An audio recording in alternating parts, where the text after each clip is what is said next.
O primeiro diagnóstico de um paciente com AIDS vai completar 40 anos em 2021. Apesar do estigma em torno da doença ainda ser presente, de lá para cá muita coisa mudou. A descoberta do tratamento demorou mais de 15 anos, mas hoje ser diagnosticado soropositivo não é mais uma sentença de morte. Avanços científicos e de muita luta da sociedade civil permitiram que o acesso aos medicamentos fosse uma grande conquista. Hoje, o Sala de Convidados vai revisitar a história do HIV e da AIDS no Brasil e refletir sobre o papel dos movimentos sociais nessa trajetória. Durante esse período de pandemia, foi o período que mais as pessoas entraram aqui, porque aqui está aberto o tempo todo. Quantas pessoas morreram? Incontáveis. Nós só tivemos tratamento eficaz a partir de 1996. Ao mesmo tempo que a gente desenvolve prevenção, a gente também busca desenvolver cuidado. Se temos a possibilidade ótima que é a escola para informar as pessoas e esse Estado opta por não informá-las, por que se surpreende das infecções entre os jovens? Conversando comigo hoje pela internet sobre HIV e AIDS no Brasil, Ariadne Ribeiro, assessora de apoio comunitário do UNAIDS. Leonardo Aprígio, coordenador de acolhimento da Rede Jovem Rio Mais. E Regina Bueno, membro da Secretaria Executiva do Fórum ONG AIDS do Estado do Rio de Janeiro. E a sua participação é fundamental para a nossa conversa. Se quiser compartilhar a sua história com a gente, aproveitar para tirar dúvidas, fazer comentários, fica à vontade. Você é o nosso quarto convidado ou a nossa quarta convidada. Encaminha para mim pelo WhatsApp 021 997018122, pelas redes sociais do Canal Saúde. Ariadne, Regina, Leonardo, muito obrigada por estarem aqui comigo hoje para a gente conversar sobre esse tema, sempre em construção, sempre numa luta, sempre buscando reconhecimento e cuidado sobre tudo, né? Eu queria começar com você, Leonardo, dando voz a uma experiência que eu acho importante. Você se descobriu soropositivo e isso te fez se engajar num movimento, numa luta. Isso é muito comum na construção das ONGs e dos movimentos sociais, né? Eu queria que você trouxesse para a gente qual é a importância do movimento social, qual é a importância dos grupos de apoio para que não só essa luta continue, mas que também para que o indivíduo possa lidar melhor com essa vivência, com essa experiência. Pois é, Yasmine, foi como você disse, eu me engajei no movimento social 2 anos depois da minha sorologia, né? Depois da descoberta da minha sorologia positiva, e eu percebi que dentro do movimento social eu tive acesso a muito mais informações do que eu não tinha, por exemplo, dentro do consultório enquanto eu fazia o tratamento, né? Então, ter esse acesso, ele me potencializou bastante, inclusive abriu novos caminhos para novas realidades na minha vida. Eu acho que com a tua experiência a gente pode aqui ao longo do programa trazer muita informação, e engajar e fazer com que as pessoas possam também ter acesso a essas informações, Leonardo. Ariadne, a gente está vivendo uma pandemia em que populações vulneráveis estão sofrendo muito mais, né? Quando comparadas aí numa régua social, com certeza estão sofrendo muito mais. Queria notícias aí da população LGBT e também, principalmente, da população trans em meio à pandemia de coronavírus, vivendo com HIV/AIDS no Brasil, né? Obrigada pela oportunidade. É muito importante que a gente fale um pouco sobre isso. Acho que a pandemia da Covid-19, em função do impacto socioeconômico que ela teve, ela agravou ainda mais algumas desigualdades, né? A desigualdade que a população LGBTI e as pessoas que vivem com HIV e AIDS ela já é mais acentuada em função da discriminação e de toda essas barreiras que são colocadas em função da discriminação ao acesso à saúde, ao acesso à educação, a diversos outros acessos. Quando a gente separa, né, todas as letrinhas representativas do LGBTQIA+, e a gente usa a população trans como norteador, a gente vê essas vulnerabilidades ainda mais acentuadas. E se era uma população que antes tinha dificuldade de se estabelecer no trabalho, na educação, Hoje isso ficou ainda mais complexo, né? Porque a gente sabe que se antes já estava difícil o emprego, agora então ficou mais ainda. Então é muito importante que a gente preze aí pela proteção social dessas pessoas. Vamos trazer mais disso também ao longo do programa. E, Regina, a questão da HIV/AIDS, ela traz várias outras questões transversais, né? Saúde mental, sexualidade, renda. Qual a importância da gente não esquecer a complexidade desse tema quando a gente trata da vida de pessoas, né? Acho que a gente tem... Primeiro, muito obrigada pela oportunidade, né? Ao Canal Saúde, a vocês todos que fazem parte dessa grande equipe que está sempre nos pautando, muito obrigada. Mas eu acho que o principal é a gente fazer com que as leis nesse país, elas se concretizem na vida das pessoas, né, Yasmine? Nós temos as diretrizes do SUS bem delineadas no artigo 198 da Constituição Federal, principalmente no seu inciso 2º desse artigo, que diz que o tratamento deve ser dado de uma forma integral.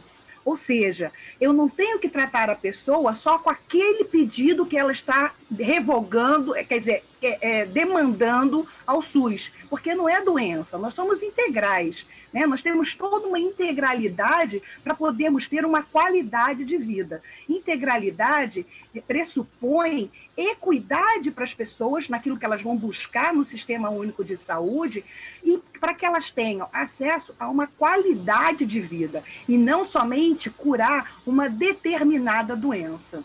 Então, eu acho que está totalmente ligado a isso. E hoje, com a interseccionalidade da epidemia, da contaminação da Covid, isso, como diz a minha colega Ariadne, se acentuou bastante, porque trouxe uma série de vulnerabilidades que já existia, potencializou essas vulnerabilidades, né? Bastante. Muito bom te ouvir, Regina. Isso realmente representa muito do que é o SUS, do que se propõe ser o SUS, né?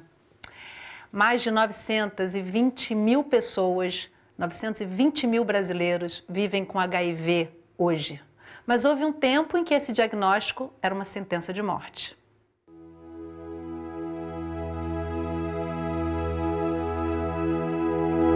Preconceito e silêncio em torno de uma doença. Um estigma que ultrapassa décadas e gerações.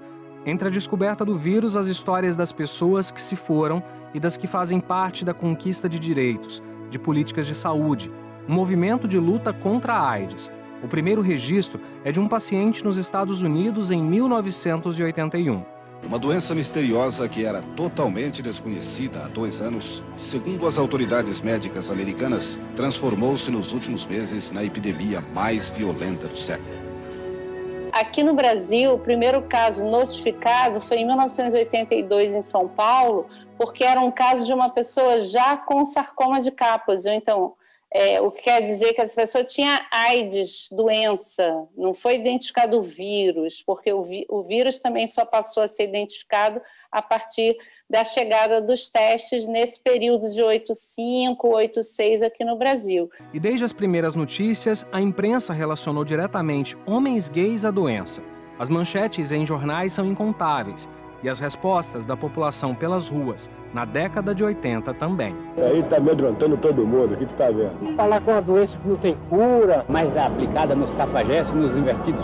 Ainda em 1983, um grupo de homens gays em São Paulo iniciou uma pressão para que se criasse um serviço para atender pacientes com HIV na Escola Paulista de Medicina. E deu certo. Aos poucos, a pauta se tornou coletiva e a mobilização em torno de direitos foi sendo realizada em vários pontos do país. Enquanto isso, a espera e a corrida contra o tempo.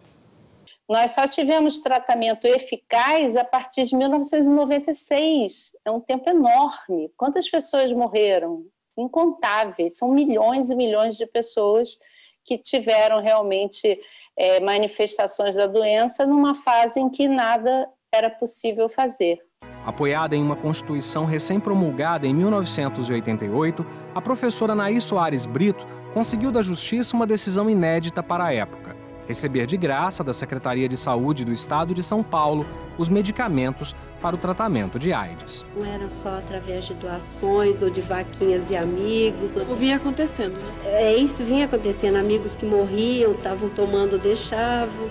E eu achei que isso era pouco, tinha que ter alguma sustentação maior, alguma continuidade disso sem tanta preocupação. Foi aí que eu encontrei, através da própria Constituição, o meu direito de exigir isso do Estado. A partir do momento em que esse direito passa a estar previsto, né, na nossa Constituição da República, nasce para o cidadão o direito de procurar o Poder Judiciário para poder ter acesso a esse direito que está previsto na Constituição. Os medicamentos de alto custo e a falta de garantias não fizeram com que pessoas que viviam com o HIV buscassem apenas a justiça, mas também que elas fossem às ruas, que se manifestassem.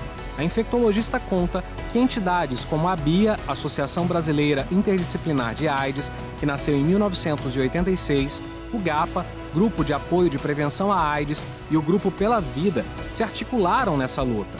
A sociedade civil e movimentos sociais de todos os cantos foram em busca de direitos e pressionaram o governo federal.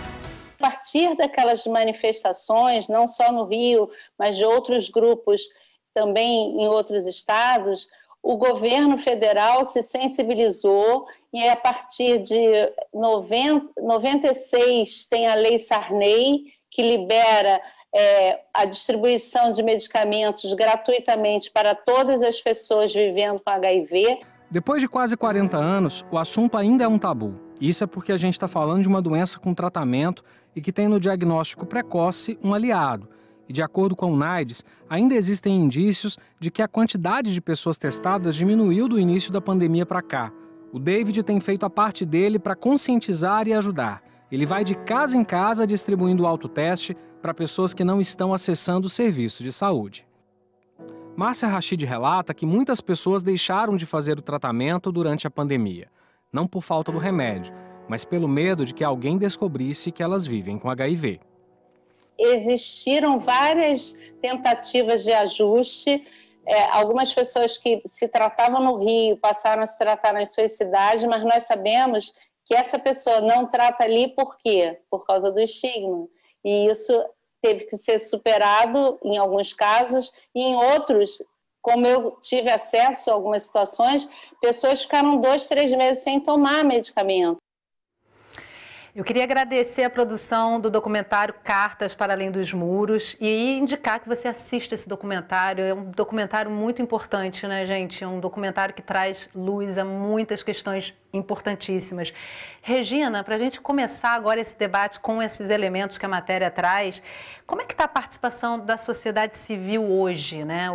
Quais são os desafios nesse momento? Em que medida se consegue dar continuidade a essa luta? Olha, nós temos desafios enormes, né? Primeiro, porque o próprio chefe de Estado desse país, ele em momento nenhum nos apoia, muito pelo contrário. Ele reduziu o programa, que era um programa próximo até ao presidente da República, foi depois colocado como departamento, e hoje ele está com uma coordenação de um departamento de doenças em condições crônicas. Até o próprio nome que nós tínhamos, com orçamento, foi totalmente aniquilado. Com toda a força que nós temos como movimento social, ainda não conseguimos restituir o nosso departamento. Então, além das diversas perdas que a gente estava tendo, como já tivemos, por exemplo, o próprio site, nós tínhamos um site dentro do departamento que falava sobre HIV abertamente e que hoje simplesmente não existe mais.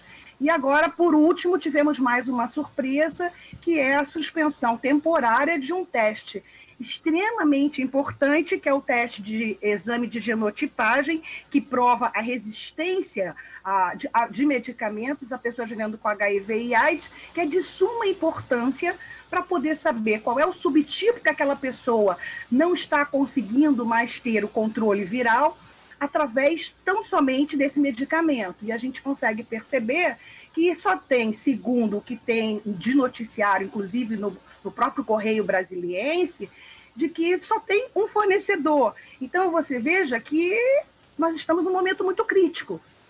E se nós não nos mobilizarmos enquanto sociedade civil, será pior. E a agravante maior é a falta de campanhas. Parece que as pessoas só têm relacionamentos de afeto, sentimento e transam, vamos dizer assim, somente em carnaval e no dia 1º de dezembro, que é o Dia Mundial de Luta contra a AIDS. E durante todo o período não se fala mais nisso, onde a informação, e o colega Jorge Veloc, no primeiro quadro, falou bastante sobre isso, a educação é fundamental, a informação é fundamental. E mais uma vez, com este governo posto, a gente não tem conseguido entrar mais nas escolas. Nós tínhamos um programa chamado Programa Saúde nas Escolas, né? Inclusive, aqui tínhamos no Rio de Janeiro uma estratégia de saúde nas escolas, que era maravilhoso, era fantástico. Simplesmente não existe mais, nós não podemos. Eu mesma fui fazer esse ano, no Carnaval, antes do Carnaval, geralmente as escolas nos convidam para conversar com os alunos do ensino médio. Eu fui numa escola cuja qual os pais tinham autorizado aos adolescentes participarem, a diretora tinha autorizado, tinha comunicado à prefeitura local, e eu consegui dar a aula e a sensibilização no primeiro turno, e no segundo turno houve uma comunicação da Procuradoria do município para a prefeitura, sabendo que eu estava lá, pedindo para que eu não continuasse a aula e a sensibilização que eu estava dando. Então, é nesse sentido que a gente fica muito perplexa, porque sem informação, como é que você vai mudar a cabeça das pessoas?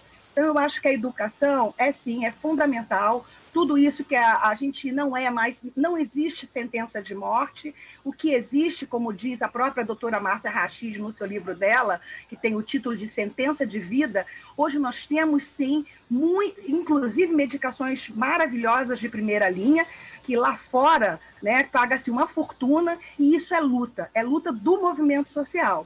Mas precisamos ter mais campanhas para que possamos alcançar esses jovens e eles possam melhor gerenciar os seus próprios riscos. Ariadne, nessa fala da Regina me traz aqui um retorno na história, né? Porque lá em 1996, quando se conquista, né, a legislação colocar acesso à medicação como uma obrigação realmente do Estado, a Constituinte também trazendo isso, a sociedade, no geral, também tinha muito preconceito. Acho que não dá nem para a gente medir se mais ou menos, mas a gente tem uma ala da nossa sociedade extremamente conservadora, né? E que vai apoiar a não realização de políticas, né? E aí a importância não só dos movimentos sociais e das ONGs e da UNAIDS nesse momento. Como é que tem sido o papel da UNAIDS no sentido de trazer de volta, de resgatar aquela luta que avançou tanto nos anos 90? Eu queria aproveitar, né, esse momento, que é um momento desafiador, sim, mas eu acho que quando a gente olha para o cenário mundial, a gente ainda reconhece o Brasil como uma das respostas mais eficazes à epidemia de HIV/AIDS. A gente tem o SUS. O SUS é a nossa grande preciosidade no Brasil. O SUS ele foi criado para proporcionar acesso universal. E aí a gente tem ainda problemas estruturais, como racismo é estrutural, a LGBTI-fobia é estrutural, e tudo isso se torna uma barreira de acesso. Mas é importante que a gente, né, o UNAIDS, por ter aí uma expertise internacional, uma expertise mundial no controle, né, da epidemia de HIV/AIDS, a gente ainda reconhece que o Brasil fez grandíssimos avanços e que esses avanços, logicamente, foram protagonizados em função de uma luta dos movimentos sociais que colocaram, né, puseram para o governo a responsabilidade desse tratamento e dessa qualidade, né, de vida tão necessária para as pessoas que vivem com HIV/AIDS.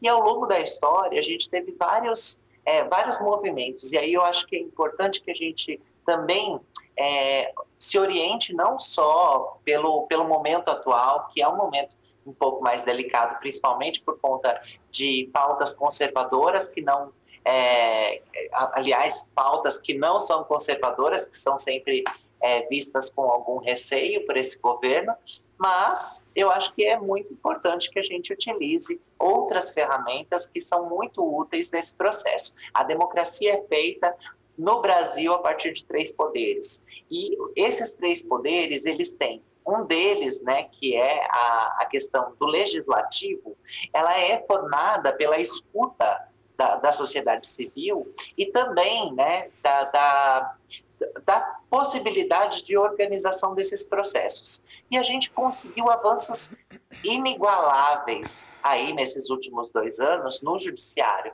que foi também a conquista da possibilidade de doação de sangue por pessoas homossexuais, por pessoas trans, né, que eram impedidas de doar sangue por um fato simplesmente discriminatório. E a gente também conseguiu a criminalização, a equiparação da transfobia, da homofobia ao crime de racismo. Então a gente teve avanços e é importante que a gente desfoque, né, quando em algum momento a gente olha para um desses poderes que não está conseguindo avançar, a gente saiba que os movimentos sociais eles precisam se empoderar para um advocacy capaz de incidir sobre qualquer um desses poderes, sobre o poder legislativo, sobre o poder judiciário, além do poder executivo. Então, eu acho que a gente tem, sim, um poder muito grande. A nossa diretora executiva, Winnie Bianima, ela fala do poder das pessoas. E o poder das pessoas está nessa articulação e nessa criação do movimento social em uma resposta muito mais estratégica e implementada para conseguir, quando a gente não consegue de um lado, a gente tenta do outro e assim a gente sempre avança. Leonardo, quando a Ariadne colocou essa questão do poder das pessoas, eu já estava aqui na minha cabeça pensando que os movimentos sociais são formados por pessoas muito corajosas, por pessoas incansáveis, por pessoas que dão a cara ali, porque é necessário ainda, depois de 40 anos, é necessário ter coragem para poder levantar essa bandeira e defender os seus direitos e oferecer direitos para um coletivo, né? Agora, a vivência pessoal, qual é a importância de se falar sobre isso para você, indivíduo, né? Como é que você se sente nessa luta e em que momentos isso te tira um pouco do equilíbrio? Porque não é fácil, né? No dia a dia, você, indivíduo, lidar com isso o tempo todo, em várias situações aí na sociedade que a gente tem. Sim, sim.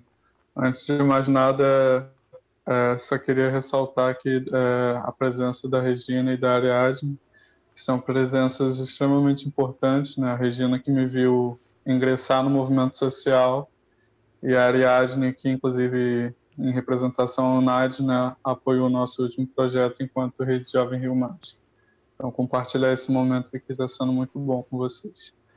E falando um pouco justamente sobre essa individualidade, realmente não foi fácil, justamente como a gente estava comentando aqui nessa questão conservadora, pois quando eu descobri a minha sorologia, ela foi justamente no momento em que eu estava saindo de uma religião, né, a qual eu frequentava, evangélica, e logo em seguida, assim, muito rapidamente, eu descobri o diagnóstico. Então, todas as informações que eu tinha, toda a sensibilidade que eu tinha sobre o HIV, era justamente o cenário que me foi ensinado e que era referente aos anos 80, né? Eu não tinha informações sobre PEP, que já existia naquele momento. Eu não tinha informações nem sequer sobre testagem, onde procurar.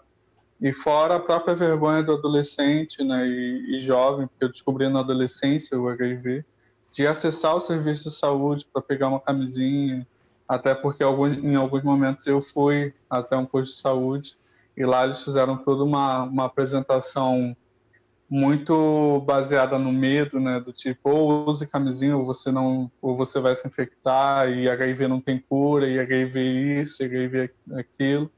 E não se falava sobre novas possibilidades, novas realidades, não se falava sobre a vivência das pessoas naquele momento. Então eu fui internalizando isso para mim de uma forma muito negativa naquele momento. Então quando eu entrei no movimento social em 2014, eu tive a oportunidade de olhar para outros caminhos e falar assim, caramba, então isso é ser pessoa vivendo com HIV, né?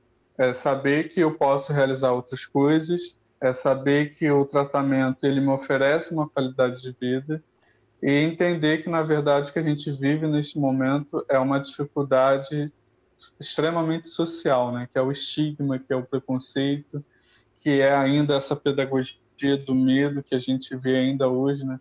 Quando a gente estava começando a avançar ali em 2018, com campanhas voltadas sobre indetectável igual intransmissível, logo em 2019, 2020, a gente retorna com uma campanha voltada com essa pedagogia que a gente sabe que não tem funcionado há muito tempo. E eu acho que isso só serve para afastar mais ainda as pessoas, né? Seja da informação, seja mesmo do autocuidado, ou seja de encarar, assim, de uma maneira mais assertiva o diagnóstico do HIV. Olha, antes de eu fazer uma última pergunta bem rapidinha para a Regina, para a gente encerrar o bloco, eu quero trazer aqui um comentário da nossa audiência, da Marcele Costa, que encaminhou para a gente pelo Instagram, já participando já da nossa roda de conversa aqui. Obrigada, Marcele. A Marcele comenta que já foi enfermeira de um hospital para ISTs e AIDS e foi uma ótima experiência, porque é preciso manter firme esse tema para que as pessoas com HIV sejam sempre acolhidas com respeito e dignidade. Já vi muitos julgamentos e eles são desnecessários, precisamos acolher nada mais. Isso é tudo que a gente espera encontrar nessas portas de entrada, né? Regina, eu quero te fazer uma pergunta fundamental e te pedir para ser razoavelmente breve, porque a gente precisa fazer um intervalo, mas eu queria saber o seguinte: há algum risco desse direito ao tratamento se perder? Ou ele tem uma firmeza legislativa que complica forças políticas de colocarem ele em risco? Lei Federal 9313, né, de 1996, que não coloca em risco a medicação. Em compensação, quem compra essa medicação é o Ministério da Saúde, através de um comitê técnico que é formado. Então, sempre esse comitê técnico ele se reúne até para poder tirar alguns medicamentos que já não se usa mais e por efeitos colaterais. Então, eu não acredito que possa ser revogada uma lei federal. Mas, em compensação, quem compra pode escolher que tipo de medicamento que quer ter para essa população. E aí, ao escolher, eu posso designar, hoje, acho que nós temos cerca de 22 medicamentos para fazer vários esquemas.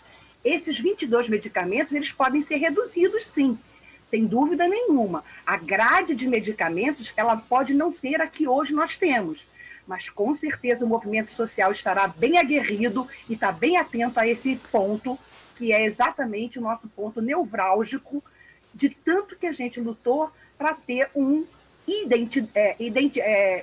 pessoas que estão se tratando serem indetectáveis, que é igual a intransmissível. É por essa luta que nós vamos manter sempre viva essa luta. Vamos falar um pouquinho mais disso na volta do segundo bloco, porque eu acho que isso é importante para quem está em casa entender, né? E eu acho que, já agradecendo de antemão aí os movimentos sociais, contamos com vocês muito atentos para que a gente não tenha retrocesso nesse sentido. No próximo bloco, da vivência do diagnóstico ao engajamento, o trabalho das organizações não governamentais com a participação de quem vive com HIV. A gente volta já, não sai daí.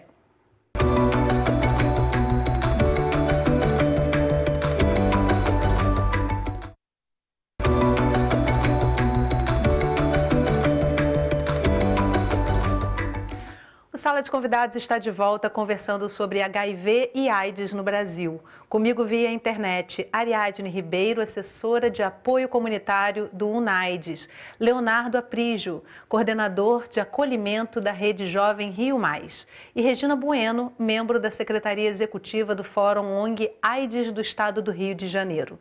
Se você ainda não participou no primeiro bloco, ainda dá tempo. Manda as suas perguntas e os seus comentários para a gente. Eu recebo e compartilho com os nossos convidados. Você pode encaminhar pelo WhatsApp 021 99701 8122 ou pelas redes sociais do Canal Saúde. Como seria viver com HIV se não fossem as organizações da sociedade civil e grupos de apoio? Histórias que se confundem, lutas que se cruzam.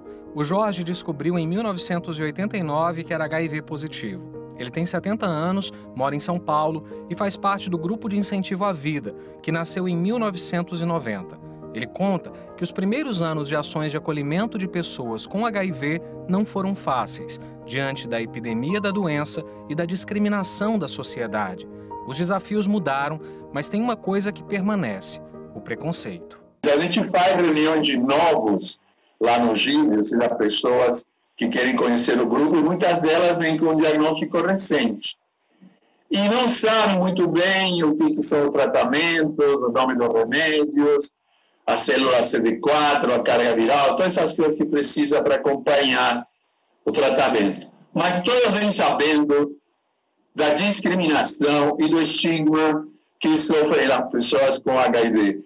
Já a Lúcia perdeu um tio que desenvolveu a doença. Aos poucos, a dor se transformou em saudade e hoje ela desenvolve ações de conscientização e prevenção no Complexo do Alemão, no Rio de Janeiro. A gente está criando essa cultura que todo mundo tem o dever de fazer a prevenção e de dar acesso a esse preservativo. Se o jovem não vai para fora da comunidade, ele tem um lugar dentro da comunidade que ele pode ter acesso a essa informação e a essa prevenção. Ela é uma das fundadoras do EduCap, o espaço democrático de união, convivência e aprendizagem. Ela relembra que as atividades começaram em 2008, junto com moradores de diferentes comunidades do complexo. E mesmo neste período, as portas estão abertas. Durante esse período de pandemia, foi o período que mais as pessoas entraram aqui para pegar preservativo, pelo medo de ir na clínica e porque aqui está aberto o tempo todo. Um espaço que tem o apoio do CEDAPS, Centro de Promoção à Saúde. A Kátia ressalta que o projeto busca fomentar a capacitação, a cooperação técnica e o apoio aos moradores em seus territórios, informação de qualidade e insumos.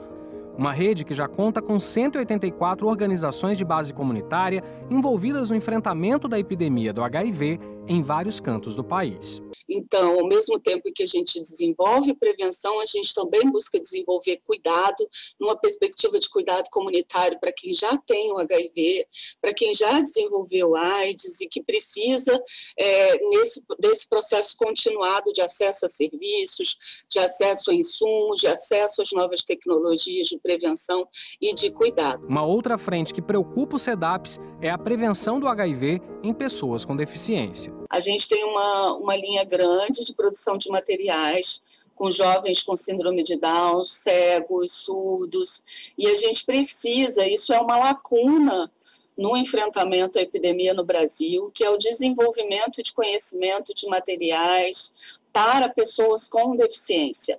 Pessoas com deficiência são tão ou mais vulneráveis na medida em que são invisibilizadas e que precisam, de fato, desenvolver uma série de ações nesse sentido. E diante dos números e do crescimento de casos entre jovens, mais do que nunca é preciso falar sobre HIV e prevenção.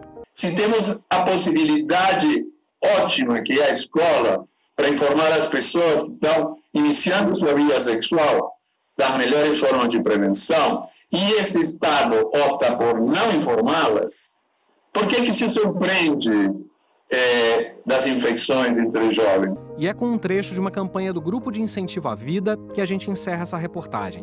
Já pensou estar andando pelas ruas e encontrar um cartaz HIV positivo? Ele é como todos os outros, mas esse é HIV positivo. Algumas pessoas param, olham. Um senhor parece perplexo. O sangue já secou e HIV não passa pelo cartaz. E entre um olhar e outro, uma surpresa. Eu sou assim.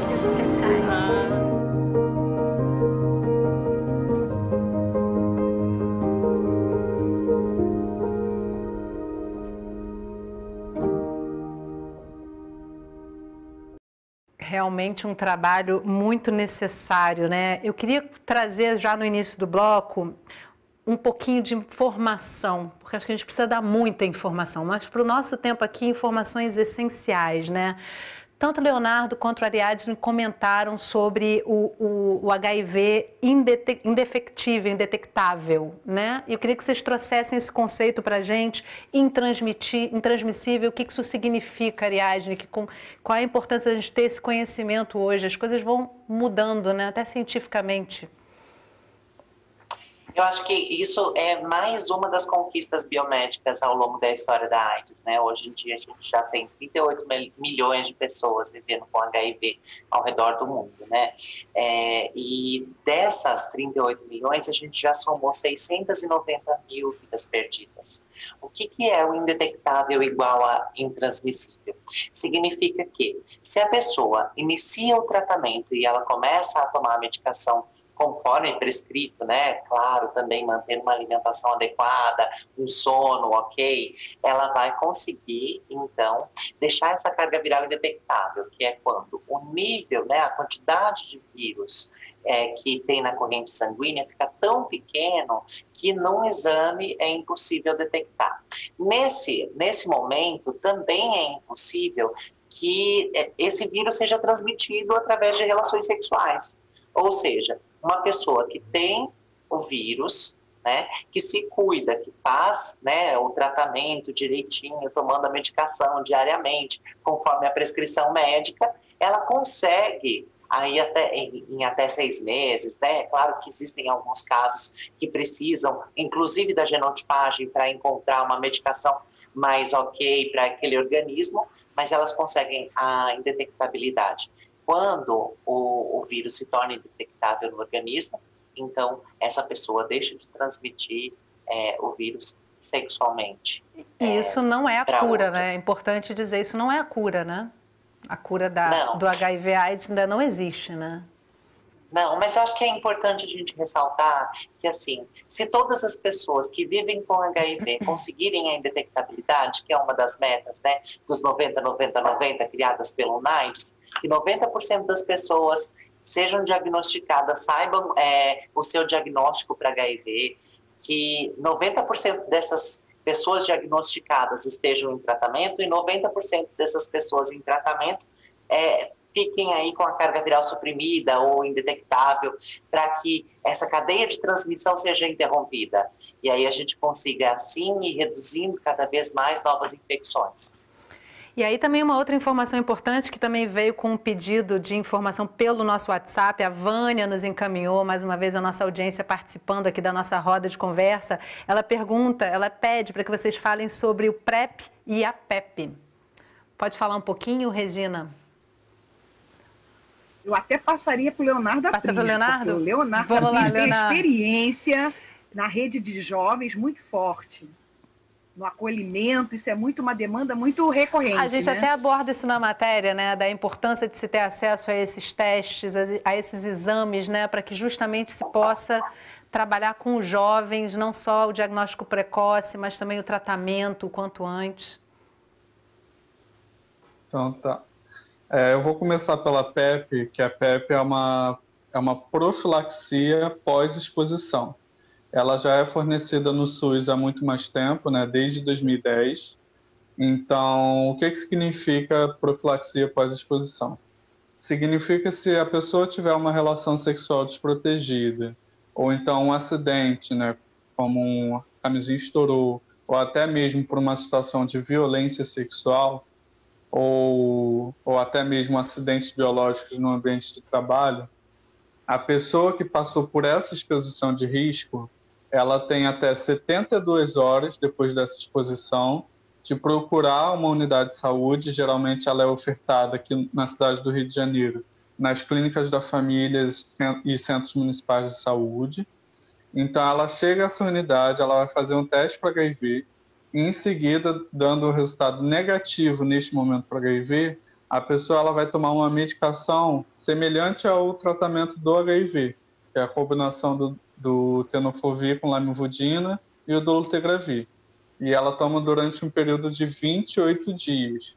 Então, logo depois que ela termina de tomar essa medicação durante 28 dias, ela se previne de uma possível infecção do HIV, e isso é mais uma tecnologia, né, um avanço biomédico realizado nos últimos anos de prevenção ao HIV.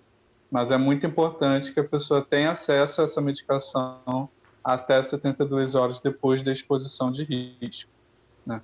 A PrEP já é uma política mais recente, né? Não é amplamente, vamos dizer assim, amplamente ofertada dentro do SUS, mas já é uma conquista muito importante, porque como ela funciona? A PrEP, na verdade, é uma profilaxia pré-exposição, ou seja, ela foi pensada mais para pessoas que não têm o hábito de utilizar a camisinha. Então, se a pessoa já não tem o hábito de utilizar a camisinha, vai ser muito recorrente que ela acione a PrEP, por exemplo. Então, a PrEP é uma continuidade da ingestão de medicamentos. Então, ela inicia o medicamento hoje, daqui a 7 dias, mais ou menos, ela já está prevenida de uma possível infecção do HIV, ou seja, se ela tiver práticas sexuais sem preservativos, ela não vai correr o risco de se infectar pelo HIV, e ela vai continuando fazendo esse acompanhamento, né, o tempo que ela desejar, né. Aqui na cidade do Rio de Janeiro, a gente tem como referência a Fiocruz, né, e o Rocha Maia. Em outras cidades aqui da região metropolitana também temos a oferta da PrEP. Agora, Regina, assim, é muito importante a gente falar da juventude, né? Porque a juventude hoje é o público... Olha, quando eu escuto o Leonardo, eu me emociono muito, porque, como ele falou, eu estou com a rede de jovens desde 2006, aqui no Rio de Janeiro. A rede de jovens, Yasmine, ela foi concretizada para trabalhar regionalmente na base num encontro nacional de jovens vivendo com HIV e AIDS, que aconteceu em 2009, em Curitiba, e foi muito lindo aquele movimento. Logo depois, todo mundo voltou para a sua base e se comprometeu em fazer uma rede de jovem local, na base. E o Rio de Janeiro foi a única que se manteve até o dia de hoje. E graças a jovens como Leonardo Aprígio, que deu essa aula, acabou de dar essa aula para a gente aqui. Então, assim, é muito bacana ver que hoje a Rede de Jovens do Rio de Janeiro já tem 11 anos contínuos de trabalho e toda hora, o Léo pode falar melhor do que eu, porque ele é coordenador da área de acolhimento, né, dessa rede, como está chegando toda hora novas pessoas e novos jovens, e infelizmente com aquela mesma fala. Foi acontecer logo comigo, quanto tempo eu ainda tenho de vida?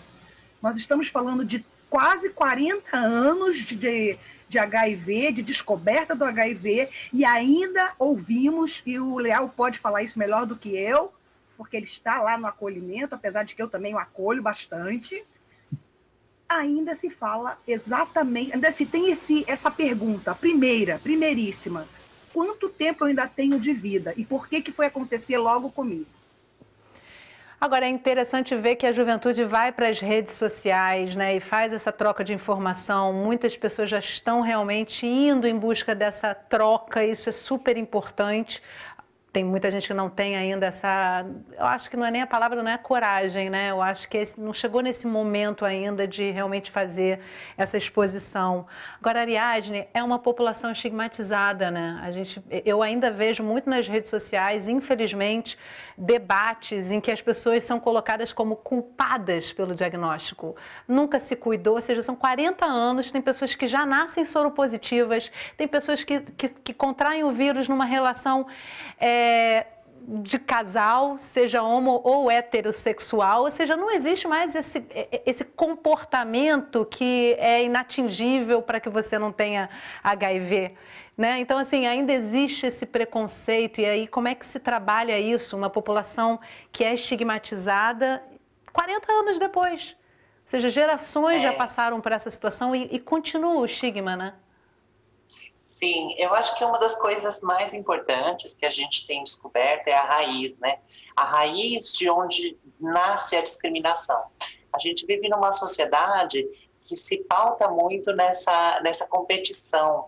E, assim, a gente vive numa sociedade extremamente pressionada a mostrar resultado, a ser sucesso, a isso, aquilo. E aí, a imaturidade psíquica das pessoas faz com que elas queiram sempre interiorizar alguém, em detrimento, então, né, dela esconder os próprios defeitos, esconder as próprias mazelas.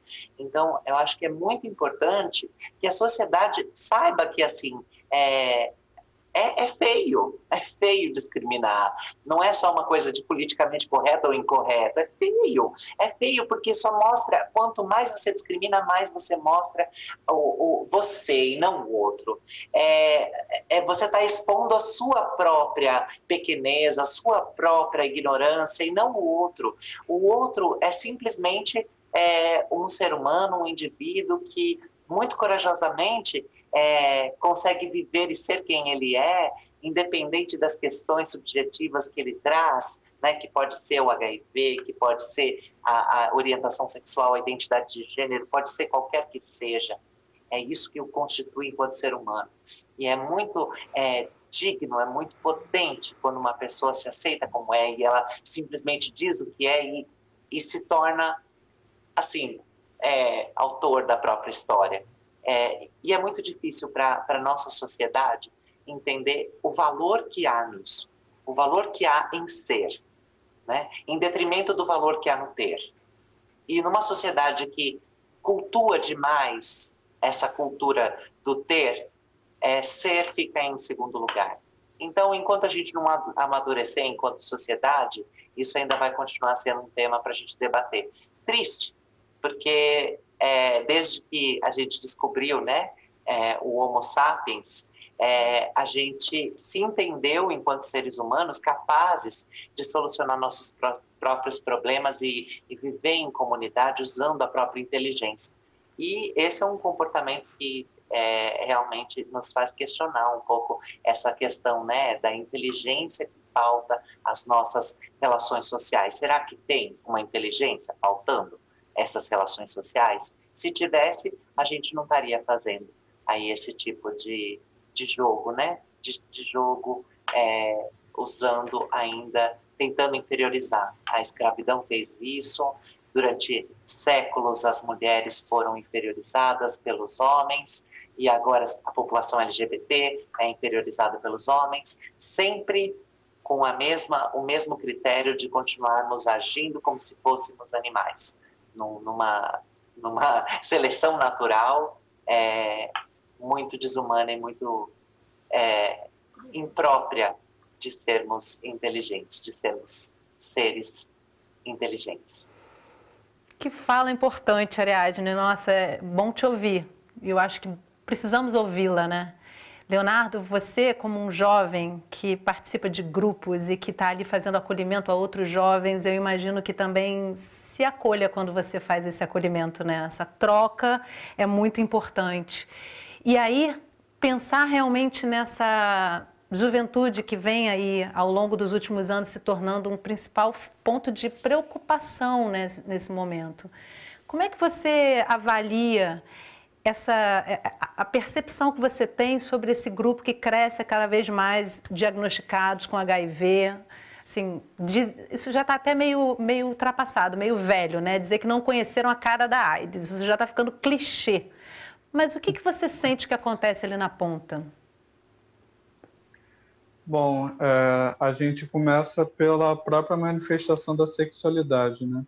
A gente vive uma sociedade extremamente heteronormativa, então muitas das vezes, quando ocorre, né, a informação sobre saúde sexual dentro de casa, o que se fala usa camisinha para não engravidar. E se esquece de todas as outras coisas que podem ocorrer durante um ato sexual. Então, já tem isso e já tem uma dificuldade com a possibilidade do adolescente ou jovem chegar dentro de casa e ter a oportunidade de falar olha, eu sou homossexual, ou eu sou bissexual, ou eu sou lésbica, ou então eu não me identifico com o gênero que vocês me atribuíram ao nascer, né? Então, todos esses caminhos são caminhos que, todas essas realidades, né, na verdade, são questões que podem vulnerabilizar as pessoas e principalmente os jovens. Porque, por exemplo, eu com 17 anos era uma pessoa totalmente diferente do que eu sou hoje. Desde o acesso às informações, desde como eu estive implicado em buscar todas essas informações. Então, foram várias situações que impactaram na minha vida, impactam na vida de inúmeros outros jovens e que acabam vulnerabilizando ainda mais essas pessoas. Então, realmente, essa coisa de que o jovem está se infectando porque não viveu a epidemia, né, de HIV/AIDS lá na década de 80, já caiu por terra, até porque os dados têm mostrado, né, que a população mais idosa também tem aumentado, né? quantitativamente em relação a isso. Então, o que a gente está precisando realmente é de acesso à informação, e é uma informação acolhedora, uma informação que orienta, e é uma informação que precisa se multiplicar, e não uma informação que venha para causar medo, né? Como eu citei no bloco anterior. Então, eu acho que o ponto mais importante hoje que a gente precisa fazer é um fortalecimento, né, psicossocial nas unidades de saúde e nas unidades escolares, e principalmente estratégias para se abordar junto aos pais, né, e responsáveis por esses jovens, de como ter uma conversa dentro de casa sobre uma saúde sexual de qualidade, né, e não pensada só na questão de gravidez ou outras questões. Informação é vida sempre, né? Troca, conhecimento. Gente, eu tenho menos de 5 minutos aí para finalizar o programa, mas eu queria fazer uma rodada para ouvir vocês, trazendo... Lógico, a gente não vai conseguir abordar tantas questões que entrelaçam essa história, essa vivência, mas eu queria trazer, nessa última rodada, algo de essencial que a gente deixou de falar nesse momento, nesse programa, que vocês queiram deixar para quem está assistindo em casa. Regina, eu começo com você. Eu gostaria muito que nós estamos virando o ano e começa agora os planos de ações e metas dos municípios, né, com seus novos prefeitos, orçamentos do governo federal, que parece que já foi postergado para janeiro para ser discutido. Nós temos uma emenda constitucional 95 que congela a saúde do SUS por 20 anos, uma pretensão de perdermos 35 milhões ano que vem na saúde do país. Então, assim, eu gostaria muito que pensassem que programas como as instituições, a sociedade civil organizada, ela também precisa constar desses orçamentos, porque a capilaridade, quem chega na população, quem chega no território, quem chega perto dessas pessoas, são os seus pares.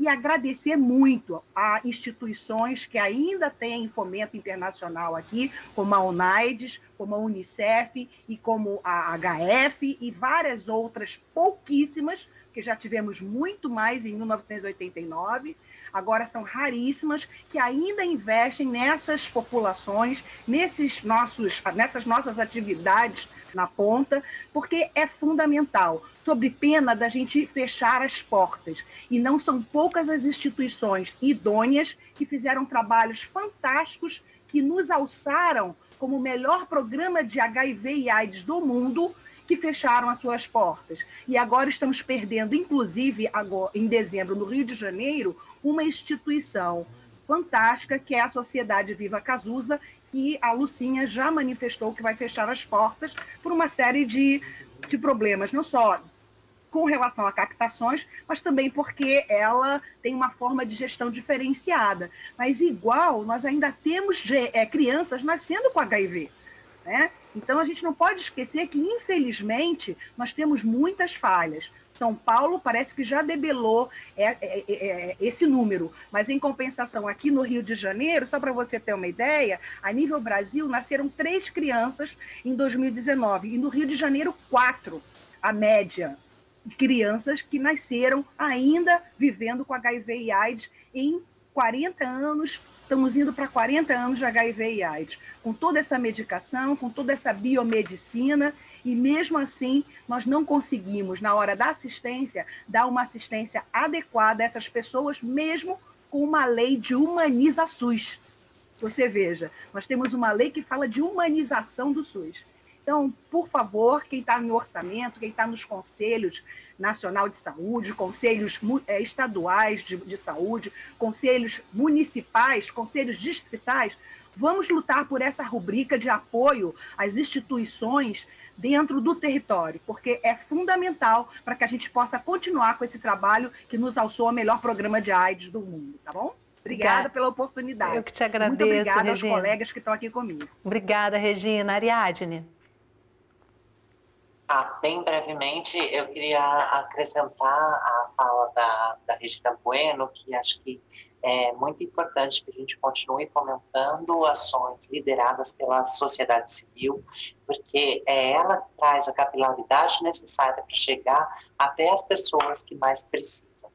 Mesmo o SUS tendo, né, em sua estrutura essa questão da universalidade, da equidade, nós não temos políticas de assistência social que dão proteção social suficiente para que as pessoas que mais precisam cheguem até o SUS.